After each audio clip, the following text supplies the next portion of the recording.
kabuntagon mga kapaglaom. Ang atong morning devotional naguluhan ang iyang pagpulong o ang atong teksto makita sa Juan 15 versikulo 2 na nag-ingon, ang tanan kong sanga nga dili mamunga kini iyang pamution, ug ang tanang mga sanga nga mamunga kini iyang pagahinluan aron mamungag labi pang daghan.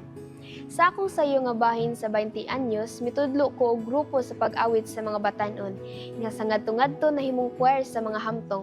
Usa sa ganahan kaayo namo nga mga awit mao ang The Refiner's Fire, nga gipasikat sa Kristohanong mag-alawit nga si Steve Green.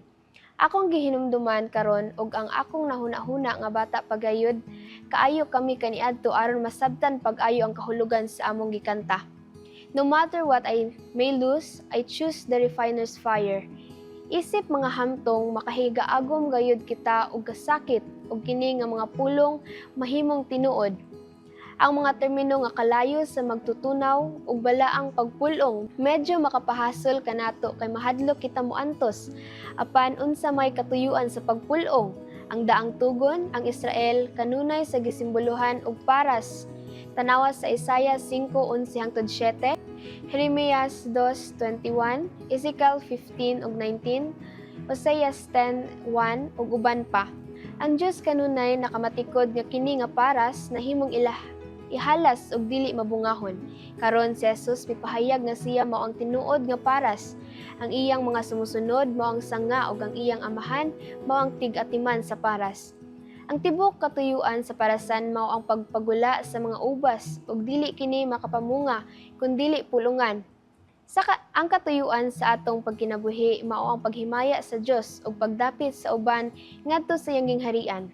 Ug ang Dios lamang ang bugtong nahibalo kung unsaon kini pagbuhat. Niini nga sambingay sa parasan duha lang ka grupo ang mga sanga. Ang walay bunga nga pamutlon ug ang adunay bunga nga ginapulungan. Timan-i nga ang mabungahon nga mga sanga mao ang ginahinluan o ginapulungan. Adunay pagdula sa mga pulong sa Grego tali sa iyang pamution ug siya nagapulong og nagahinlo nga walay tukma nga pulong sa iningles apan kining tanan anaa bisabisan hain niini nga mga grupo. Ang sunod nga bersikulo nagtin-aw nga kitang tanan gihinluan pinaagi sa iyang pulong. Saligan nato ang mga tig-atiman na hibalo kung unsay atong gikinahanglan sa pagdayeg kaniya. Ang atong bahin maong pagtugyan ngadto sa mabinantayon niya nga mga kamot. Ang paras naghimo og bunga diha sa mga sanga. Ang mga sanga nagpasakop ngadto sa paras ug ngadto sa paghinlo sa tig-atiman sa paras. Saligi nga sa diha sa atong kasakit makahimaya kita sa Dios.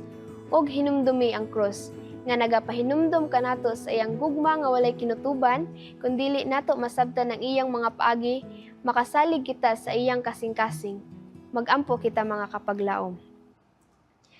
Lord Jesus, thank you for your great love and care for us.